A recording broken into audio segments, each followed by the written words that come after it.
The Break-In, A Beacon of Courage and Community, true story by Reuben White. In the charming town of Covington, Georgia, there existed a tranquil neighborhood where houses nestled close, and neighbors formed a tight-knit community.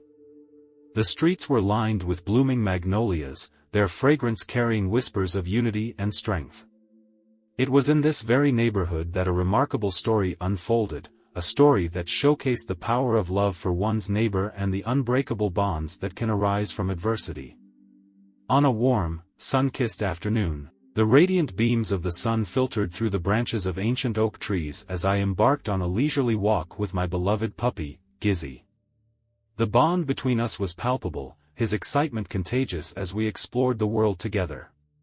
The wind carried the sweet scent of honeysuckle and the distant sound of children playing, making it a picturesque day. However, this idyllic scene was about to take a sharp turn.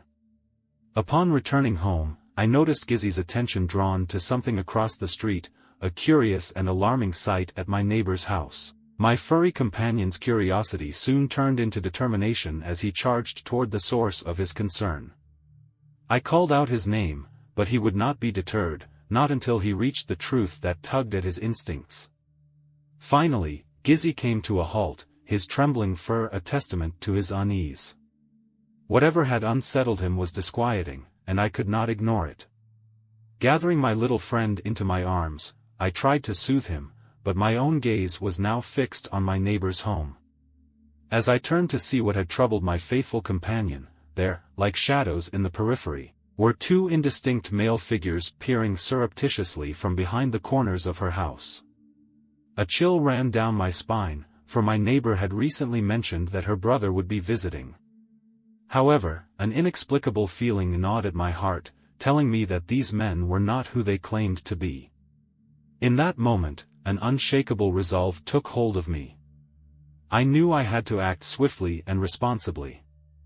I rushed inside and dialed the non-emergency number, for I was not certain that this was indeed a break-in, but my innate sense of discernment told me it was. I recounted the situation to the dispatcher, describing the suspicious men and their attire in meticulous detail, each word weighted with urgency. The minutes dragged on as I waited for the arrival of the police. My heart raced, thoughts racing like a river in flood, hoping that I had done the right thing. Gizzie, now safe and secure, watched with his bright eyes, seeming to understand the gravity of the moment.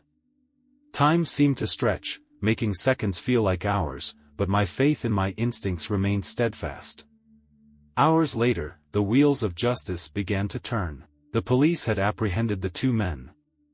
Though I was unaware of the extent of the burglary, my neighbor, a single mother, had returned home from work to find her sanctuary violated, her sense of security shattered. The fear of these malevolent intruders returning to harm her, and her child had left her in a state of constant anxiety.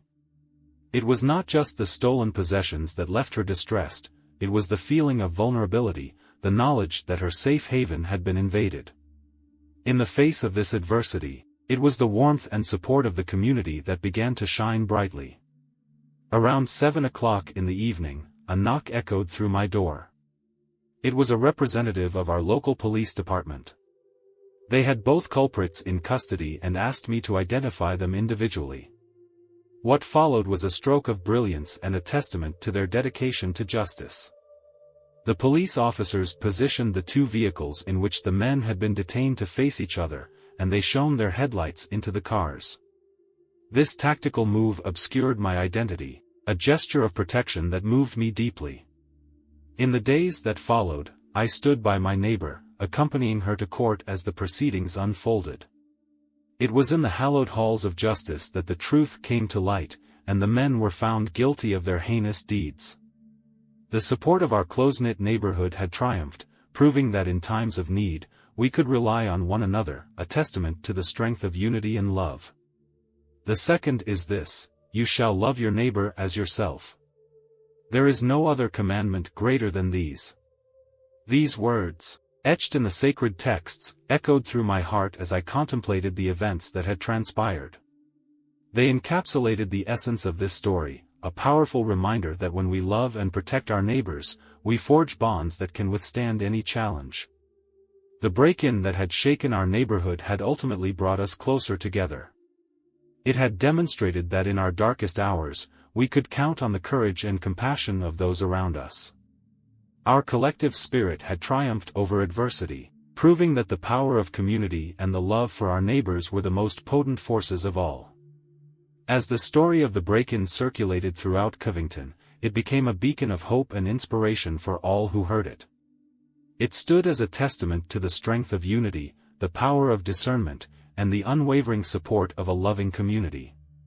It was a story that reminded us of all that, no matter the challenges we face, we can overcome them when we stand together, shoulder to shoulder, hearts entwined. In this tale of the break-in, the lesson was clear: love your neighbor as yourself, for there is no greater commandment.